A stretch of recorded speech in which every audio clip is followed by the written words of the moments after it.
Hello friends and all the friends, welcome back to competition affairs. आप सभी का स्वागत है आज के सेशन में। और आज हम डिस्कस करने वाले हैं दिसंबर मंथ के करंट अफेयर्स के इंपॉर्टेंट क्वेश्चन। तो जनवरी से हमने स्टार्ट किया था और आज हम आ चुके हैं 2023 के लास्ट मंथ पर, जो कि है दिसंबर का मंथ। तो इसको आज शुरू करते हैं और जो क्वेश्चन हमारे इस साल के बाकी रह गए उनको कवर करते हैं और इस साल को अलविदा बोलते हैं। फिर हम मिलेंगे जनवरी में नए साल के साथ और जनवरी से कंटिन्यू करेंगे। ठीक है, तो शुरू किया जाए आज का अपना सेशन अपने पहले प्रश्न के साथ। और आज का पहला क्वेश्चन है, रिसेंटली इंडिया ऑब्जर्व महापरिनिर्वाण दिवस ऑन डैश दिसंबर 2023। तो अभी हाल ही में भारत ने दिसंबर 2023 को महापरिनिर्वाण दिवस मनाया है। बताना है किस तारीख को। तो जो महापरिनिर्वाण दिवस है, और यहाँ पर एक तस्वीर दिख रही होगी, किसकी है ये सभी जानते होंगे। ये है फादर ऑफ इंडियन कॉन्स्टिट्यूशन, भारतीय संविधान के जनक doctor B are Ambedkar ji. अगर इनकी तस्वीर है यहाँ पर तो इनका इस दिवस से कुछ तो संबंध होगा। तो अभी तक हमने जितने भी सेशंस देखे हैं या पढ़े हैं उसमें हमने देखा है कि कभी भी कोई दिवस किसी पर्सनालिटी से या किसी फेमस पर्सनालिटी से रिलेटेड होता है तो उनकी ज्यादातर जयंती मनाते हुए उस दिवस को मनाया जाता है। लेकिन यहाँ पर अपवाद है कि जो महापरिनिर्वाण दिवस है ये बरसी पे मनाया जाता है। किसकी बरसी पर? बी आर अम्बेडकर जी की। बी आर अम्बेडकर जी की डेथ एनिवर्सरी पे मनाया जाता है क्या? महापरिनिर्वाण दिवस। ठीक है,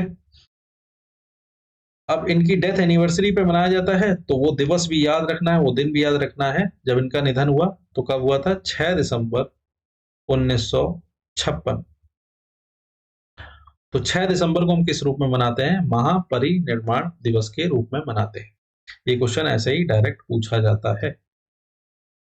एक चीज जो और याद आ रही है, डेथ एनिवर्सरी की बात हुई है यहाँ पर, तो इनकी समाधि स्थल का नाम भी पूछा जाता है, जिसका नाम क्या है? चैत भूमि है। ये भी याद रखना है। बी आर अम्बेडकर जी की जो समाधि का क्या नाम है? चैत भूमि। कहां पर है ये? मुंबई में है चैत भूमि। तो ठीक है, क्लियर है। महापरिनिर्वाण दिवस 6 दिसंबर। आगे बढ़ा जाए।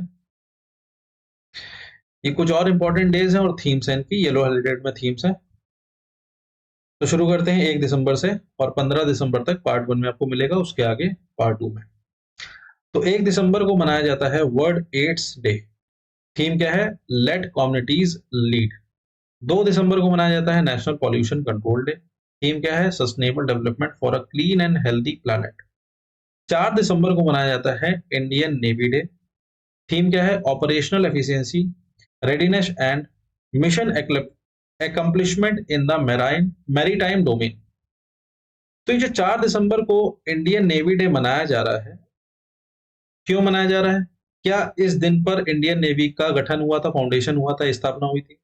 तो ऐसा नहीं है। इंडियन नेवी की जो फाउंडेशन हुई थी, स्थापना हुई थी, वो तो हुई थी 26 जनवरी 1950 को। तो फिर 4 दिसंबर को क्या लेना देना है इंडियन नेवी का? तो 4 दिसंबर 1971 इंपॉर्टेंट है, याद रखना, क्वेश्चन पूछा जाता है, इससे पूछा जा चुका है कई बार। 4 दिसंबर 1971 को इंडियन नेवी ने, हमारी भारतीय नौसेना ने एक ऑपरेशन लॉन्च किया था जिसका नाम था ऑपरेशन ट्राइडेंट। और ये ऑपरेशन लॉन्च किया गया था 1971 में, जब भारत और पाकिस्तान के बीच में वॉर चल रहा था, युद्ध चल रहा था। पाकिस्तान को धूल चटाने के लिए इंडियन नेवी ने ऑपरेशन ट्राइडेंट को लॉन्च किया और ये ऑपरेशन पूरी तरह सक्सेसफुल रहा। और इसी की सक्सेस को याद करते हुए हम इस दिवस को किस रूप में मनाते हैं? इंडियन नेवी डे के रूप में मनाते हैं। 4 दिसंबर याद रखना है। और 1971 को ये ऑपरेशन लॉन्च किया था इंडियन नेवी ने, ऑपरेशन ट्राइडेंट। आगे बढ़ते हैं। तो 5 दिसंबर को मनाया जाता है वर्ल्ड सॉइल डे।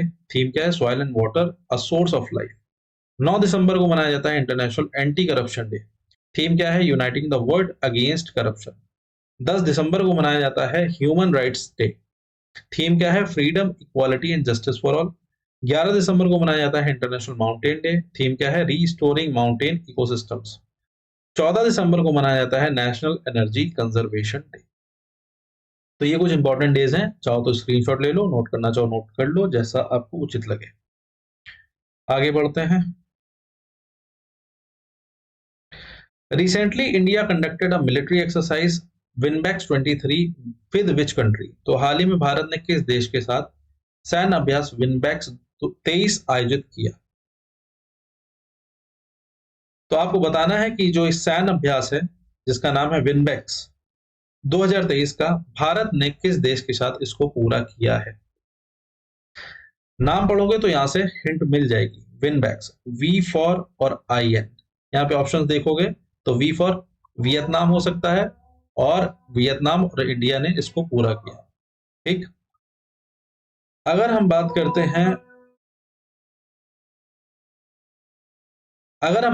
हैं इस एक्सरसाइज की, ये भी पूछा जा सकता है कि ये कहां पर हुई है। तो ये एक्सरसाइज हुई है वियतनाम में ही, और वियतनाम में भी कहां पर? यहां की कैपिटल में। तो वियतनाम की कैपिटल क्या है? हनोई है, जहां पर ये विनबैक्स सैन्य अभ्यास पूरा किया गया इंडिया और वियतनाम द्वारा। और ये चौथा संस्करण था, ये भी याद रखना है, 4th एडिशन था विनबैक्स का। और ये कब से चली आ रही है, ये एक्सरसाइज कब से चल रही है भारत और वियतनाम के बीच? 2018 से चल रही है, ये भी याद रखना। ठीक, आगे बढ़ा जाए। Recently Lalduhoma became the chief minister of which state in December 2023? तो हाल ही में लालदू होमा दिसंबर 2023 में किस राज्य के मुख्यमंत्री बने हैं? तो लालदू होमा बने हैं एक राज्य के नए चीफ मिनिस्टर, मुख्यमंत्री। बताना है आपको वो राज्य। ऑप्शंस देख लो, अगर याद आ रहा है तो ठीक है, नहीं याद आ रहा है तो हिंट के लिए बता देते हैं कि आइजवाल है उसकी कैपिटल। आइजवाल है कैपिटल, बताओ भाई किसकी? ऑप्शन देखो, तो Aizawl is the capital of Mizoram. Mizoram के नए सीएम हैं लालदू होमा, और ये यहाँ के 6वें चीफ मिनिस्टर हैं, ये भी याद रखना है, मिजोरम के। ठीक है, 6th सीएम है ये मिजोरम के। क्या नाम है? लालदू होमा। Other CM appointed in December 2023? तो अभी दिसंबर में विधानसभा इलेक्शंस हुए हैं, 4 राज्यों में नए मुख्यमंत्री नियुक्त किए गए हैं। काफी इंपॉर्टेंट है क्योंकि अपॉइंटमेंट में क्वेश्चन पूछे ही जाते हैं चीफ मिनिस्टर्स के बारे में बहुत ही फ्रीक्वेंटली। ठीक, तो बहुत ज्यादा इंपॉर्टेंट है, 5 के नाम याद रखना। एक का तो हमने पढ़ लिया अभी, मिजोरम। पहला जो राज्य है जहां पे विधानसभा इलेक्शन हुआ है वो कौन सा है? मध्य प्रदेश है, जहां के नए सीएम कौन बन चुके हैं? मोहन यादव। एम फॉर मध्य प्रदेश और एम फॉर मोहन। मोहन यादव जी हैं मध्य प्रदेश के नए सीएम, और ये 19वें सीएम हैं, 19th सीएम हैं एमपी के, मध्य प्रदेश के। कभी कभी पार्टीज भी पूछ ली जाती हैं कि इस पार्टी को बिलोंग करते हैं, तो ये करते हैं बीजेपी को बिलोंग। छत्तीसगढ़ में भी विधानसभा इलेक्शन हुए, तो वहां पे भी नए सीएम नियुक्त हुए हैं जिनका नाम है विष्णु देव साई, और ये छत्तीसगढ़ के 4थे सीएम हैं, ये भी याद रखना है, 4th सीएम। किस पार्टी को बिलोंग करते हैं? ये बीजेपी को बिलोंग करते हैं। राजस्थान की बात करें, यहां के भी नए सीएम बन चुके हैं, कौन? भजन लाल शर्मा जी, और ये राजस्थान के 14वें सीएम है, 14th सीएम ऑफ राजस्थान। ये भी किस पार्टी को बिलोंग करते हैं? बीजेपी को बिलोंग करते हैं। फिर आता है तेलंगाना, जिसके नए सीएम बन चुके हैं रेवनाथ रेड्डी जी, और ये यहाँ के 2nd सीएम हैं, दूसरे सीएम हैं तेलंगाना स्टेट के। किस पार्टी को बिलोंग करते हैं ये? कांग्रेस को बिलोंग करते हैं, रेवनाथ रेड्डी। मिजोरम के बारे में हमने पढ़ ही लिया, लालदू होमा 6वें हैं, ये 6th सीएम है मिजोरम के, लालदू होमा। ठीक है, पार्टी की बात करें तो ये है पार्टी कुछ जोरम पीपल्स मूवमेंट नाम की पार्टी है, लालदू होमा बिलोंग करते हैं उसको। आगे बढ़ा जाए तो काफी ज्यादा इंपॉर्टेंट है ये 5 स्टेट जहां पे नए सीएम अपॉइंट हुए हैं, याद रखना है 5 के नाम। आगे बढ़ा जाए। Recently world's first portable hospital named Aarogya Maitri cube was inaugurated in this city. हाल ही में आरोग्य मैत्रिक्यूब नामक दुनिया के पहले पोर्टेबल अस्पताल का उद्घाटन किस शहर में किया गया था? तो विश्व का पहला पोर्टेबल हॉस्पिटल है, इसके बारे में हमने पहले पढ़ा था, लेकिन इसका उद्घाटन उस समय नहीं हुआ था। और नाम भी याद रखना है, क्या है विश्व का पहला पोर्टेबल हॉस्पिटल? आरोग्य मैत्रिक्यूब। बताना है इसका उद्घाटन किस शहर में भी किया गया। ऑप्शंस देखो, फरीदाबाद है, गुरुग्राम है, पानीपत है, रोहतक है। अगर आपको आइडिया है तो ये तीनों चारों सिटीज जो है एक स्टेट के हैं, और स्टेट कौन सा है? हरियाणा है। अब आपको बताना है हरियाणा के किस सिटी में इसका इनॉग्रेशन हुआ है आरोग्य मैत्रिक्यूब का। तो हरियाणा के गुरुग्राम में आरोग्य मैत्रिक्यूब का उद्घाटन हुआ, जो कि विश्व का पहला पोर्टेबल हॉस्पिटल है। इसके बारे में हमने पहले बात की थी।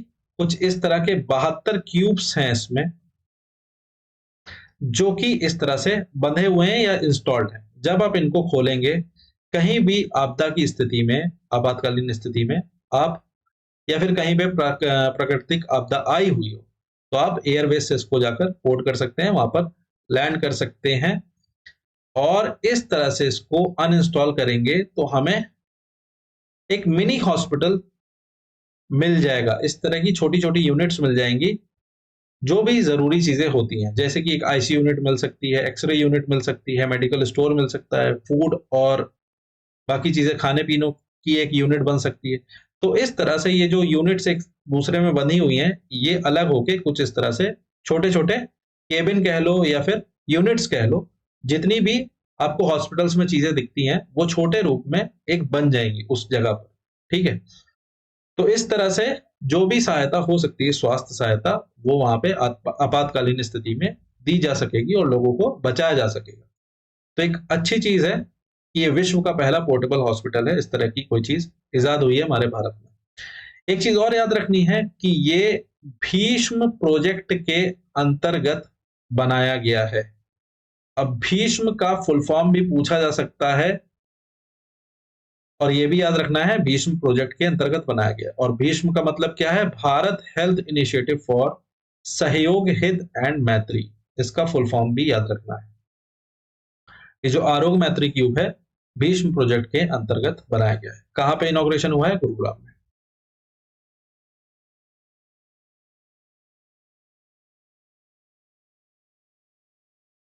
अगला प्रश्न है, recently blood dot in introduced India's first on demand blood logistics platform for hospitals and blood banks and platform is named as. तो हाल ही में ब्लड डॉट इन अस्पतालों और रक्त बैंकों के लिए भारत का पहला on demand blood logistics platform पेश किया है, और इस प्लेटफॉर्म का नाम क्या है? तो काफी ज्यादा इंपॉर्टेंट है और एक अच्छा इनिशिएटिव है। किसके द्वारा? ब्लड डॉट इन द्वारा। ब्लड डॉट इन ने एक ऑनलाइन प्लेटफॉर्म लॉन्च किया है, जो कि भारत का पहला ऑनलाइन प्लेटफॉर्म होगा, जो हॉस्पिटल्स को और ब्लड बैंक्स को प्रोवाइड करेगा ब्लड यूनिट्स जरूरत पड़ने पर। ऑनलाइन डिलीवरी सिस्टम है किस चीज के लिए? ब्लड यूनिट्स के लिए। और कहाँ डिलीवर होंगी ये? हॉस्पिटल्स में और ब्लड बैंक्स में। किसके द्वारा शुरू की गई है? ब्लड डॉट इन द्वारा शुरू की गई है, जिसके सीईओ कौन है? वरुण नायर जी हैं। इनका भी नाम याद रखना है, क्योंकि पहली ऐसी सर्विस है भारत की ब्लड डॉट इन द्वारा। इसका नाम बताना है क्या है इस ऑनलाइन प्लेटफॉर्म का या फिर सर्विस का। तो ऑप्शंस देखो, ब्लड प्लस है, ब्लड एट है, ब्लड प्लस है, ब्लड एट है। स्पेलिंग में थोड़ा सा हेर फेर है, और ऑप्शंस ऐसे आ गए तो काफी ज्यादा कंफ्यूजिंग हो भी सकता है, और आ भी सकते हैं, क्योंकि ये भारत की पहली सर्विस है ऐसी। तो जो सर्विस है उसका नाम है ब्लड प्लस। केवल यहाँ पे डॉट हटा देना और प्लस लगा देना, और कंफ्यूज मत होना। ब्लड में BLOD है, ये BLOOD नहीं है। ठीक है, तो कोई भी कंफ्यूजन मत रखना। तो ये है उस सर्विस का नाम, किसके द्वारा? ब्लड डॉट इन द्वारा लॉन्च की गई है। अब इस सर्विस की क्या सही में जरूरत थी? तो अगर हम नॉर्मली देखें, हॉस्पिटल सभी लोग गए होंगे कभी ना कभी, तो वहां पे आपने सुना होगा कि ब्लड यूनिट की जरूरत है, अरेंज करना पड़ रहा है, मिल नहीं रहा है ब्लड। तो इस तरह की जो समस्या हमें दिखती है, तो हमें लगता है कि हाँ, अगर ये सर्विस अच्छे से काम करती है, प्रॉपर टाइम पर अगर हमें ब्लड मिल जाता है, ऑनलाइन डिलीवर हो जाता है हॉस्पिटल्स में या ब्लड बैंक्स में, तो अच्छा रहेगा। ठीक है, तो ये नॉर्मली हम देख सकते हैं। और इसके अतिरिक्त blood.in ने एक रिसर्च किया या फिर सर्वे किया और उसमें दो चीजें पाई। एक तरफ blood.in ने पाया कि लगभग एक साल में 12,000 डेथ हो जाती है, कैजुअलिटीज हो जाती है। किस कारण? ब्लड यूनिट ना अवेलेबल होने के कारण, ब्लड यूनिट ना मिल पाने के कारण लगभग एक साल में 12,000 मौतें हो जाती हैं, डेथ हो जाती है। और दूसरी तरफ पाया गया कि एक ही साल में लगभग 6 लाख यूनिट ब्लड जो है वो वेस्ट भी होता हुआ पाया गया। एक साल में 6.5 लाख यूनिट ब्लड वेस्ट हो गया, ऐसा भी पाया गया।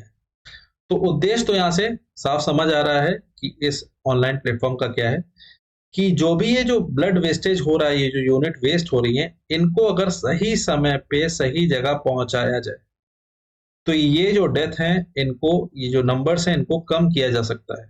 और यही उद्देश्य है इस प्लेटफॉर्म का, ऑनलाइन प्लेटफॉर्म का। और काफी अच्छी बात होगी अगर ये कारगर हो जाता है, अच्छी तरह रन करने लगता है। ठीक, हम ब्लड यूनिट्स की बात कर रहे हैं, तो कभी आपने अगर देखा हो कोई ब्लड डोनेट करता हुआ तो एक पाउच होता है। कभी अपने आपके मन में प्रश्न भी आया होगा कि एक यूनिट में कितना ब्लड होता होगा या कितना ब्लड डोनेट कर देते हैं हम एक यूनिट में। तो एक यूनिट में जो क्वांटिटी होती है वो कितनी होती है? 450 ml क्वांटिटी होती है। अगर हम एक यूनिट ब्लड की बात करें, कितनी क्वांटिटी होती है? 450 ml। इस ऑनलाइन प्लेटफॉर्म का नाम याद रखना है, ब्लड प्लस। भारत का पहला है इस तरह का, इसलिए इंपॉर्टेंट है। आगे बढ़ते हैं। Recently who became the first women medical officer to be deployed at Siachen? हाल ही में सियाचिन में तैनात होने वाली पहली महिला चिकित्सा अधिकारी कौन बनी है? तो ये है तस्वीर, कुछ इस तरह से आप देख पा रहे होंगे। इनमें से एक है इस ऑप्शंस में से जो आंसर है। तो भारत की पहली विमेन मेडिकल ऑफिसर है, पहली महिला चिकित्सा अधिकारी, इसलिए इंपॉर्टेंट है। नाम बताना है इनका। तो ये है कैप्टन गीतिका पॉल, ठीक है, जो बन चुकी हैं पहली विमेन मेडिकल ऑफिसर, जो कि सियाचिन में तैनात की गई हैं, जिसको जाना जाता है वर्ल्ड्स हाईएस्ट बैटलफील्ड के नाम से, दुनिया का या विश्व का सबसे ऊंचा युद्ध स्थल। ठीक है, किस रेंज में आता है ये? काराकोरम रेंज में आता है। पूछा जा चुका है एग्जाम में ये क्वेश्चन। ठीक, सियाचिन ग्लेशियर जो है किस रेंज में आता है? काराकोरम रेंज में आता है। गीतिका कौल है पहली विमेन मेडिकल ऑफिसर जो यहाँ पे तैनात की गई। Recently which country launch the world's largest experimental nuclear fusion reactor named JT60SA? तो हाल ही में किस देश ने JT60SA नामक दुनिया का सबसे बड़ा प्रायोगिक परमाणु संयंत्र रिएक्टर लॉन्च किया है? तो ये विश्व का सबसे बड़ा एक्सपेरिमेंटल न्यूक्लियर फ्यूजन रिएक्टर है, जिसका नाम है JT60SA। बताना है किस देश द्वारा इसको लॉन्च किया गया है, क्योंकि विश्व का पहला है इसलिए इंपॉर्टेंट है। और ये जो एक्सपेरिमेंटल न्यूक्लियर फ्यूजन रिएक्टर है, ये लॉन्च किया गया है जापान द्वारा। ठीक है, कुछ इस तरह का दिखता है। विश्व का पहला है इसलिए इंपॉर्टेंट है, याद रखना है।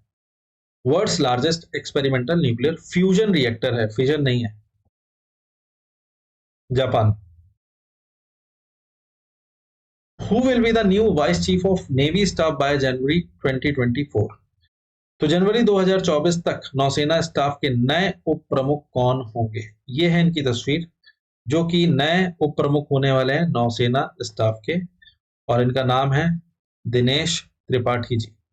ठीक, जनवरी 2023 से ये होंगे वाइस चीफ, उप प्रमुख होंगे नेवी स्टाफ के। आगे बढ़ा जाए। अच्छा, ऑप्शंस की अगर बात करें, ये भी पता होना चाहिए, अमरप्रीत सिंह जी जो हैं ये किसके हैं? इंडियन एयरफोर्स के हैं। MV सुचिंद्र कुमार किसके हैं? इंडियन आर्मी के हैं। और ये दोनों भी वाइस चीफ हैं, उप प्रमुख हैं। प्रमुख की बात नहीं करी है इस पूरे क्वेश्चन में कहीं भी, ठीक है, केवल वाइस चीफ्स की बात हुई है। तो ये हैं इंडियन एयरफोर्स के अमरप्रीत सिंह, और MV सुचिंद्र कुमार जी जो हैं इंडियन आर्मी के हैं वाइस चीफ। दिनेश त्रिपाठी होने वाले हैं 2024 जनवरी से वाइस चीफ नेवी स्टाफ के वाइस चीफ। ठीक, आगे बढ़ा जाए। Recently international Gita Mahotsav 2023 was inaugurated in which city? हाल ही में अंतरराष्ट्रीय गीता महोत्सव 2023 का उद्घाटन किस शहर में किया गया था?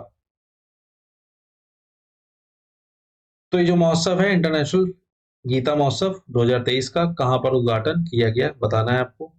देखो ये सिटी के नाम दिए हुए हैं यहाँ पर, आपको इनमें से बताना है ऑप्शंस में आंसर क्या है। सिटी देखोगे तो आपको पता चल जाएगा। स्टेट कौन सा होगा? हरियाणा होगा। सारे सिटीज कहाँ के हैं? हरियाणा के हैं। गुरुग्राम है, करनाल है, पंचकुला है, कुरुक्षेत्र है। लेकिन सिटी बताना है तो सिटी है कुरुक्षेत्र, जहां पर इंटरनेशनल गीता महोत्सव मनाया गया, ये उद्घाटन हुआ है इस बार, ठीक, 2023 का। Recently which country launch the world's first 4th generation nuclear reactor? फिर से विश्व का पहला 4th जनरेशन न्यूक्लियर रिएक्टर है ये। ठीक, इसलिए इंपॉर्टेंट है क्योंकि विश्व का पहला है। किस देश ने लॉन्च किया है ये बताना है, और ये लॉन्च किया है चाइना ने। विश्व का पहला 4th जनरेशन न्यूक्लियर रिएक्टर। अगर एक्सपेरिमेंटल न्यूक्लियर फ्यूजन रिएक्टर की बात करें, लार्जेस्ट की बात अभी हमने क्वेश्चन में की थी जापान में, और ये 4th जनरेशन है विश्व का पहला nuclear reactor, China. Recently PM Modi inaugurated first Indian art architecture and design biennale 2023 in dash. तो हाल ही में प्रधानमंत्री मोदी जी ने पहले भारतीय कला, वास्तुकला और डिजाइन बिनायल 2023 का उद्घाटन कहां किया है ये बताना है। क्योंकि ये पहला इवेंट है, फर्स्ट इंडियन आर्ट आर्किटेक्चर और डिजाइन को लेकर एक एग्जीबिशन कह सकते हो, 2023 में हुई है। कहां पर ये बताना है, और लॉन्च किसने किया है, उद्घाटन किसने किया है? पीएम मोदी जी ने किया है। कहां पर? रेड फोर्ट में। कहां पर है? न्यू दिल्ली। ठीक है, क्योंकि ये पहला है इसलिए इंपॉर्टेंट है। एग्जीबिशन है किस चीज को लेकर? भारतीय कला को लेकर, जो हमारा आर्ट एंड कल्चर है, जो संस्कृति है, कला और संस्कृति है, उसको लेकर। ठीक है, कहां पर? न्यू दिल्ली में। Recently, Invest India hosted the 27th World Investment Conference in which state or UT? तो हाल ही में इन्वेस्ट इंडिया ने किस राज्य या फिर केंद्र शासित प्रदेश में 27वें विश्व निवेश सम्मेलन की मेजबानी की है? तो जो 27वां विश्व निवेश सम्मेलन है, किसके द्वारा इसकी मेजबानी की गई है? इन्वेस्ट इंडिया द्वारा, एक ऐसी एजेंसी भारत की जो कि इन्वेस्टमेंट को प्रमोट करने के लिए बनाई गई, निवेश को प्रमोट करने के लिए भारत में, और इसके द्वारा करवाया गया 27वां वर्ल्ड इन्वेस्टमेंट कॉन्फ्रेंस। बताना है कहां पर। ऑप्शंस देखो, तो ये जो कॉन्फ्रेंस हुई है ये हुई है यशो भूमि कन्वेंशन सेंटर में।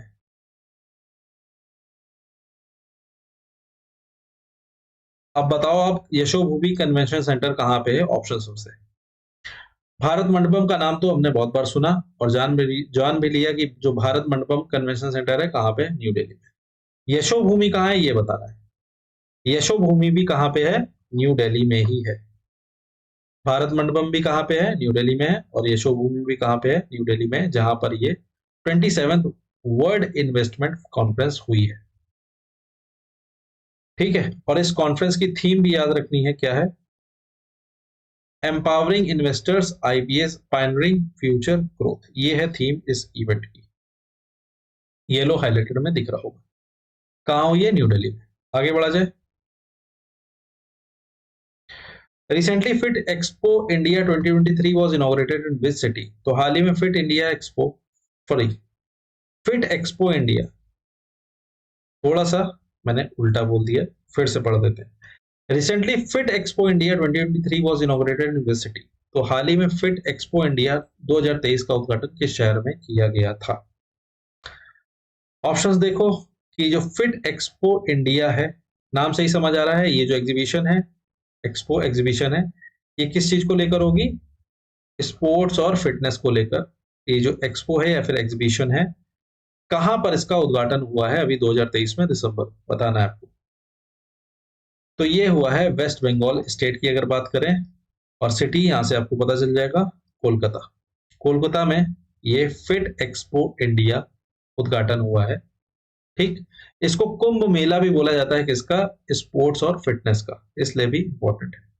ठीक है, लार्जेस्ट एग्जीबिशन है अगर हम स्पोर्ट्स और फिटनेस की बात करें भारत में, कोलकाता में हुई है दिसंबर 2023 में। Recently, PM Modi inaugurated the Global Partnership on Artificial Intelligence Summit 2023 in which state और यूटी? हाल ही में पीएम मोदी जी ने किस राज्य या फिर केंद्र शासित प्रदेश में आर्टिफिशियल इंटेलिजेंस समिट 2023 का वैश्विक साझेदारी का उद्घाटन किया? तो देखो भाई, ये जो ग्लोबल पार्टनरशिप एक समिट हुई है, किसको लेकर? आर्टिफिशियल इंटेलिजेंस को लेकर। किसने इसको उद्घाटन किया है? पीएम मोदी जी ने किया है।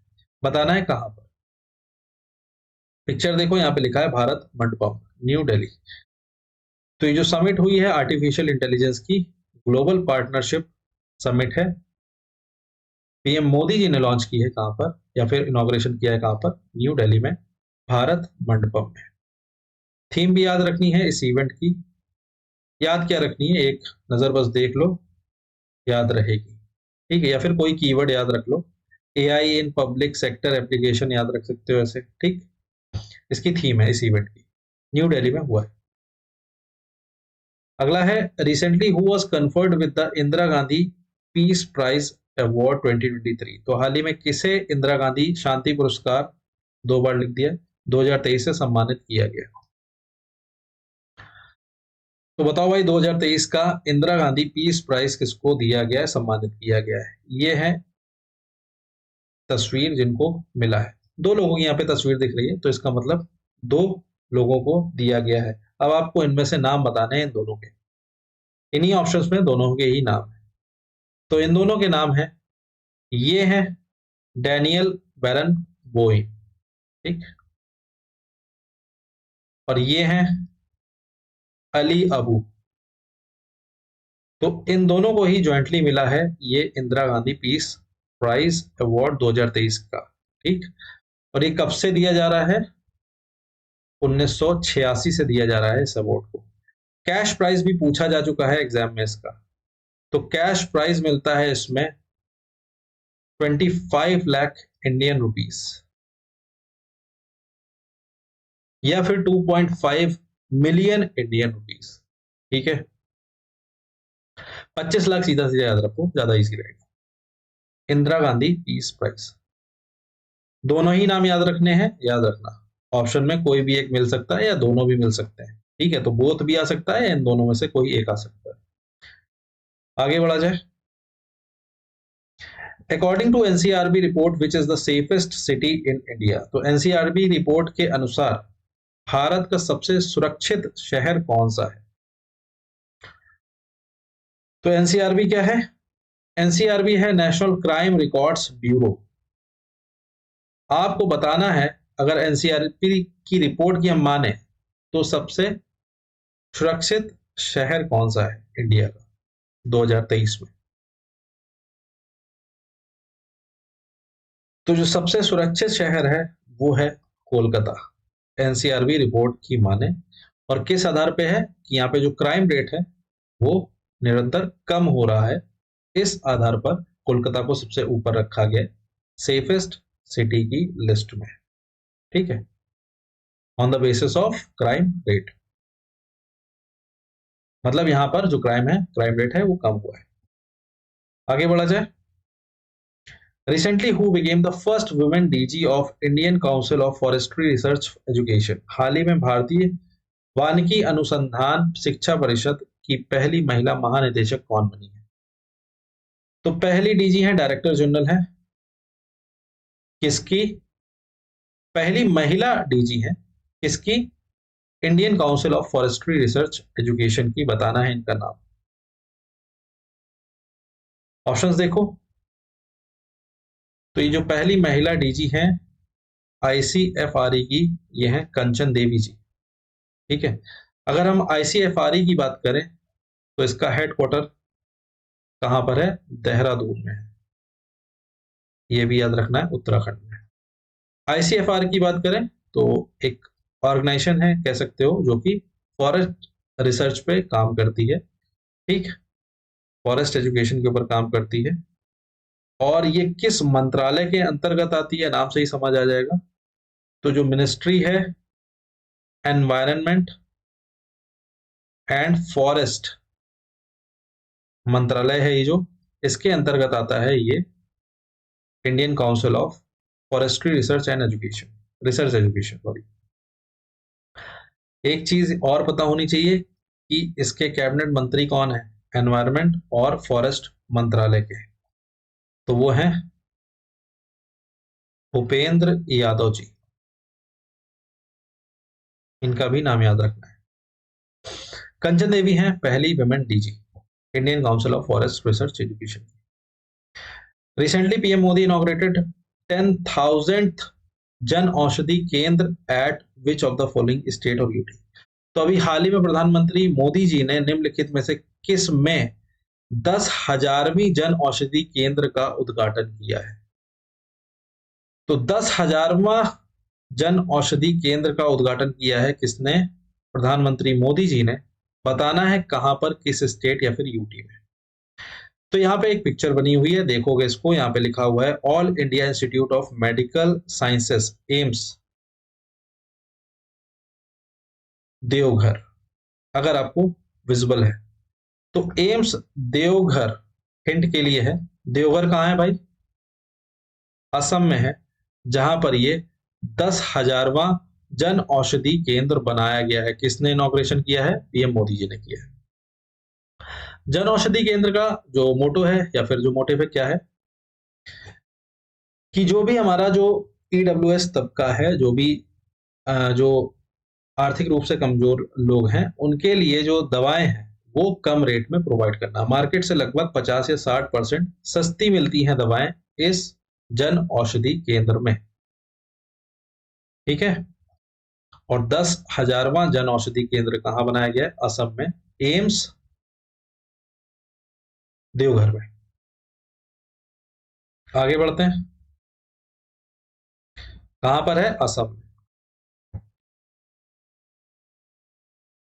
Recently, India ranked dash in the Global Climate Performance Index in December 2023। हाल ही में भारत दिसंबर 2023 में वैश्विक जलवायु प्रदर्शन सूचकांक में किस स्थान पर है, ये बताना है। तो भारत का स्थान बताना है आपको इस इंडेक्स में, जिसका नाम है ग्लोबल क्लाइमेट परफॉर्मेंस इंडेक्स, वैश्विक जलवायु प्रदर्शन सूचकांक।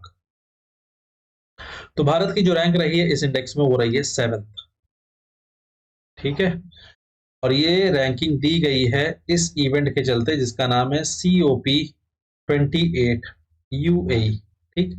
COP की बात करें जिसका मतलब होता है कॉन्फ्रेंस ऑफ पार्टीज, और ये 28वीं कॉन्फ्रेंस हो रही है किसको लेकर, इसको एक चीज और बोली जाती है या एक चीज से एक नाम से और जानते हैं, UN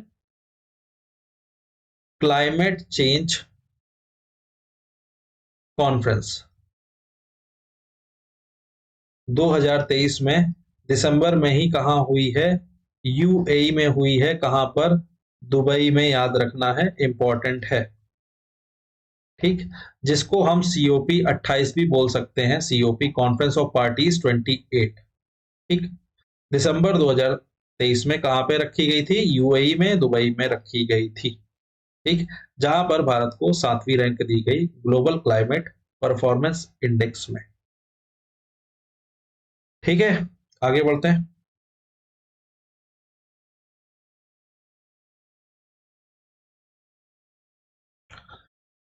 अगला प्रश्न है, recently ITC bagged dash spot in world's most valuable tobacco company. तो अभी हाल ही में ITC ने दुनिया की सबसे मूल्यवान तंबाकू कंपनी में कौन सा स्थान हासिल किया है। तो ITC एक कंपनी हमारे भारत की, कुछ इस तरह का लोगो दिखता है, आपने बहुत कॉमनली देखा होगा, चिप्स के पैकेट्स में देखा होगा, ठीक है, बिस्किट्स के पैकेट में देखा होगा, एक साबुन के पैकेट में देखा होगा। तो अभी तक हमें लगता भी होगा या कुछ लोगों को लगता होगा जिनको नहीं पता है कि ये जो कंपनी है वो इसी तरह के गुड्स बनाती है। लेकिन हो सकता है उनको आश्चर्य हो ये जानकर कि ये जो कंपनी है इसका फुल फॉर्म है इंडिया टोबैको कंपनी।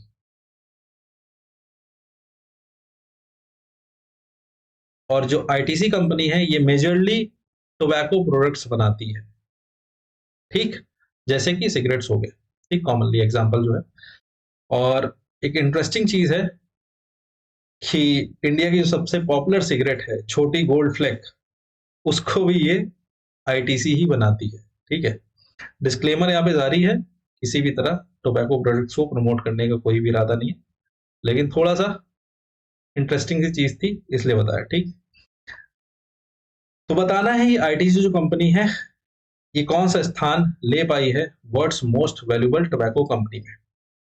तो थर्ड नंबर पर रही है ITC company world most valuable tobacco company की अगर हम बात करें।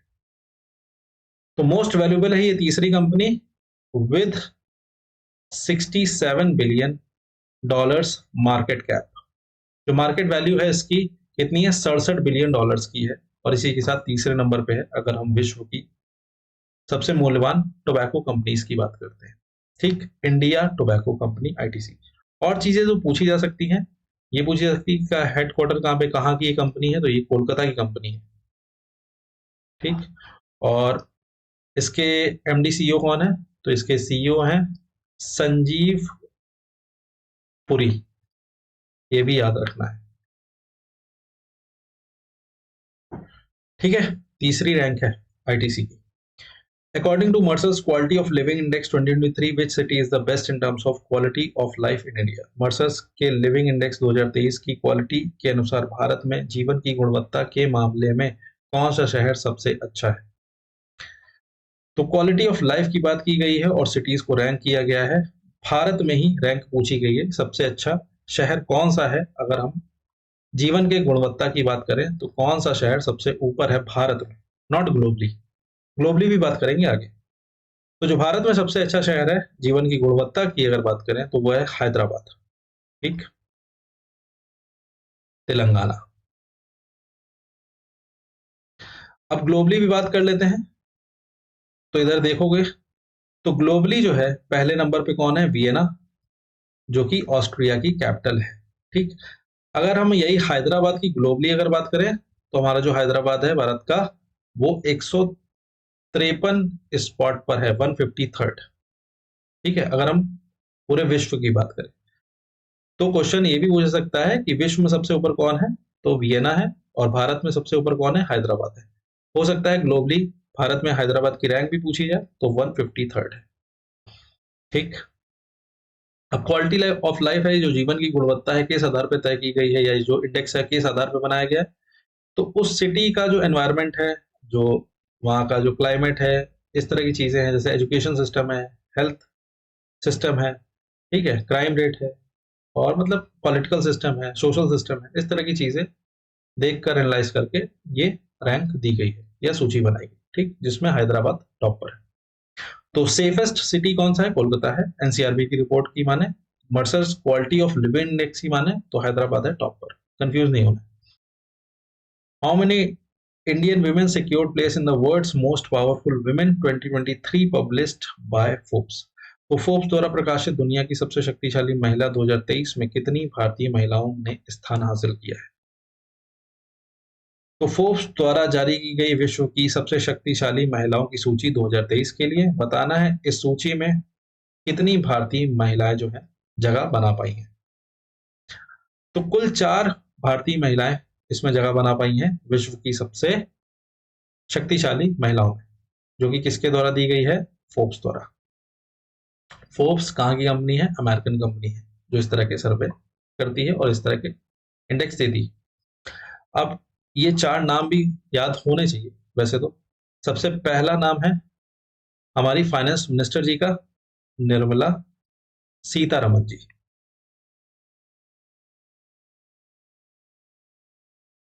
और ये भारत की, भारत में मतलब अगर हम जो भारत की 4 महिलाएं हैं उनमें ये सबसे ऊपर है, और ग्लोबली इन्होंने 32nd स्पॉट हासिल किया है इस लिस्ट में, ये भी याद रखना, ठीक।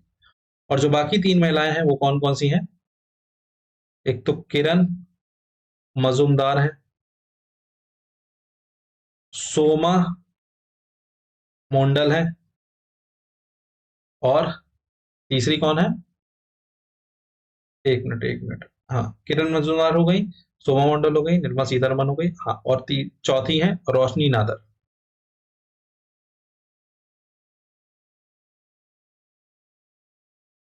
तो ये चार महिलाएं हैं जिन्होंने इस लिस्ट में जगह बना पाई है। ठीक है।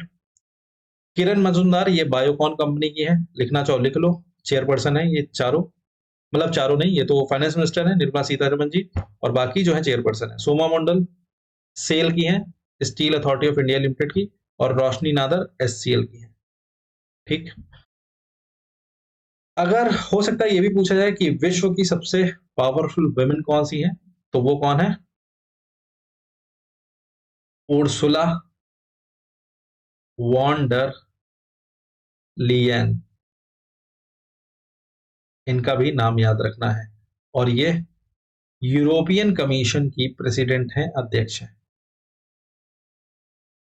ठीक। इस सूची में जो सबसे टॉप पर है वो कौन है?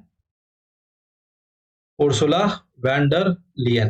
राइटिंग थोड़ा सा इग्नोर करना, बोल रहे हैं लिख लेना अपने हिसाब से। Ursula von der Leyen European commission की प्रेसिडेंट है, ये टॉप पर रही हैं इस सूची में। ठीक है, आगे बढ़ा जाए।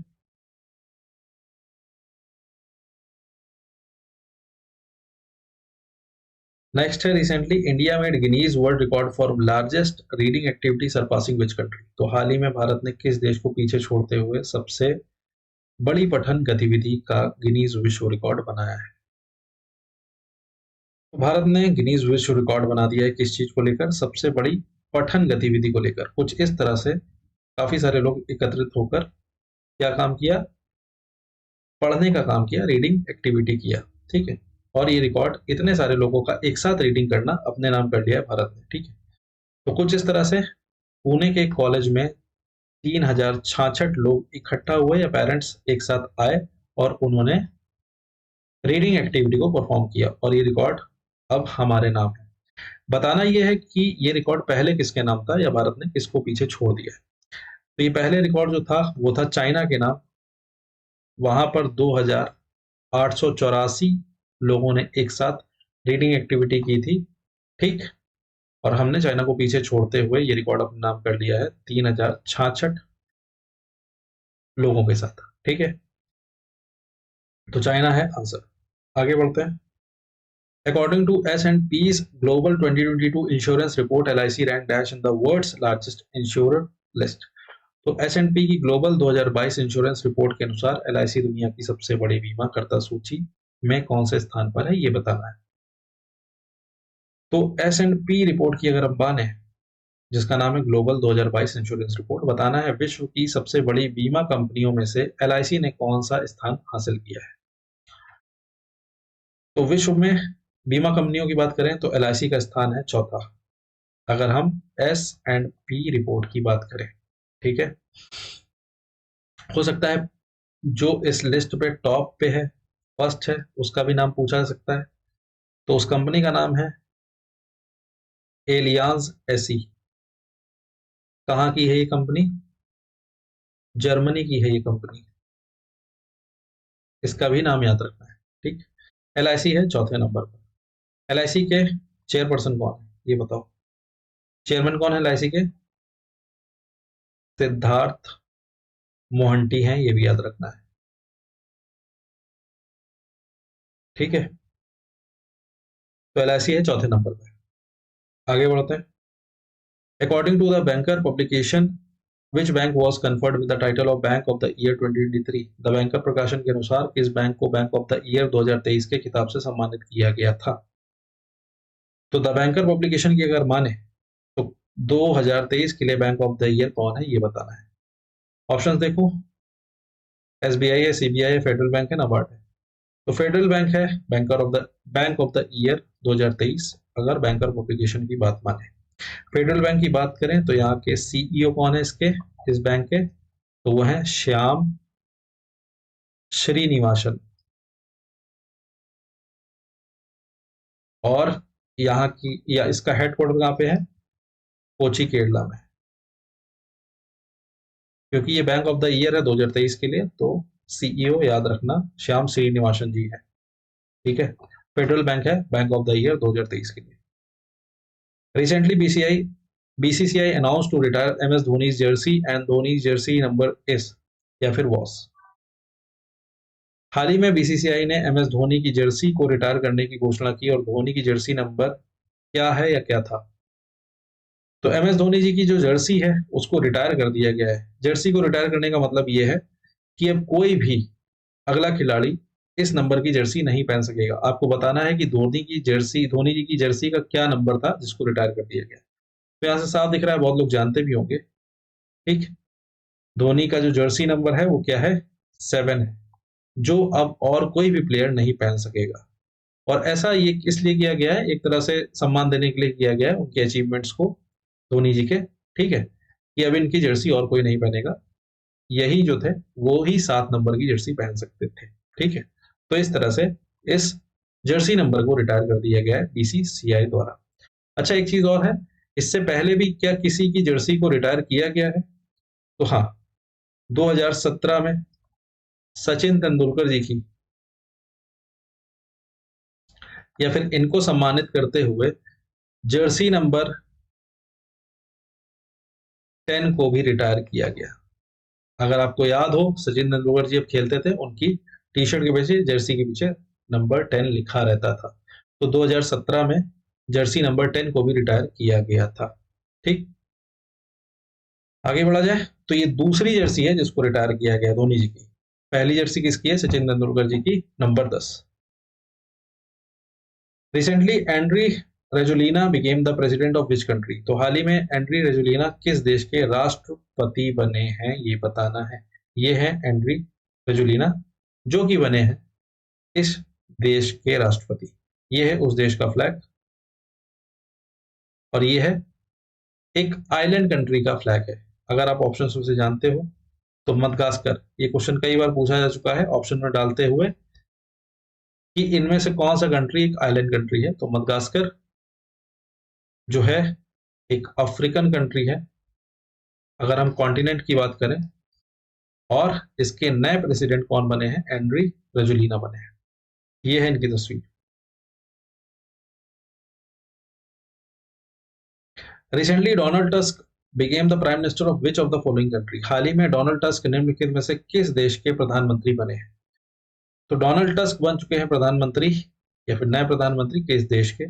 ये है उस देश का फ्लैग, अगर आप पहचानते हो। वैसे तो पहले हम भी नहीं पहचानते थे। ठीक है, और ये है पोलैंड का फ्लैग। ठीक, पोलैंड की कैपिटल क्या है ये बताओ? तो वो है वॉर्सो।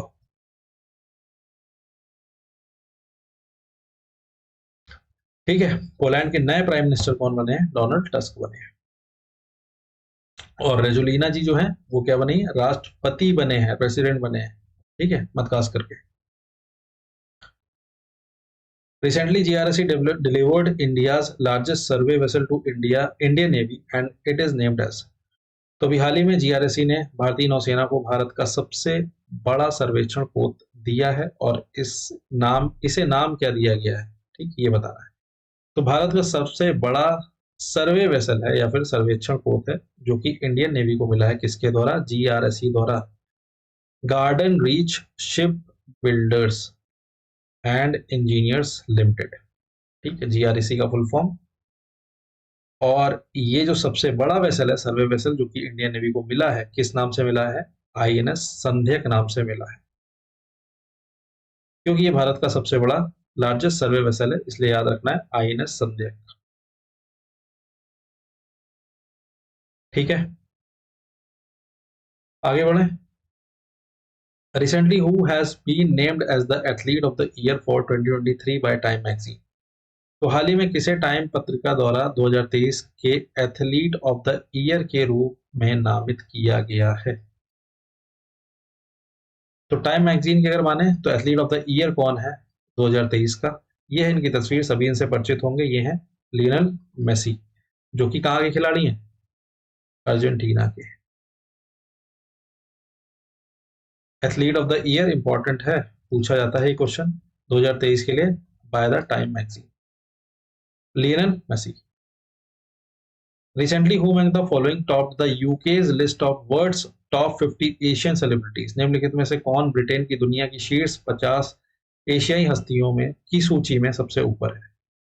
तो यूके द्वारा निकाली गई है वर्ल्ड्स टॉप 50 एशियन सेलिब्रिटी की लिस्ट। एशियाई सेलिब्रिटी टॉप 50 सबसे ऊपर कौन है ये बताना है, किसके द्वारा? ब्रिटेन द्वारा निकाली गई। ये है इनकी तस्वीर जो टॉप पर है, और ये है शाहरुख खान जी। ठीक, याद रखना है, यूके के द्वारा टॉप 50 एशियन लिस्ट में सबसे ऊपर है Shahrukh Khan ji. Recently who has been named as the person of the year for 2023 by Time magazine. अभी हमने एथलीट ऑफ द ईयर की बात की थी, अब हम बात कर रहे हैं person of the year by the Time magazine. तो हाल ही में टाइम पत्रिका द्वारा 2023 के लिए पर्सन ऑफ द ईयर का खिताब किसे दिया गया ये बताना है। ये है इनकी तस्वीर जो कि बनी है पर्सन ऑफ द ईयर, और ये है टेलर स्विफ्ट। ये अमेरिकन सिंगर है, और ये है person of the year for 2023 by Time magazine. नाम याद रखना है, Taylor Swift. Recently, who won the National Award for Best Personality Empowerment of Differentially Abled presented by President Droupadi Murmu ji? हाल ही में राष्ट्रपति द्रौपदी मुर्मू जी द्वारा प्रस्तुत सर्वश्रेष्ठ व्यक्तित्व दिव्यांगों का सशक्तिकरण के लिए राष्ट्रीय पुरस्कार किसने जीता? तो नेशनल अवार्ड मिला है इनको, यह है इनकी तस्वीर, किसके लिए?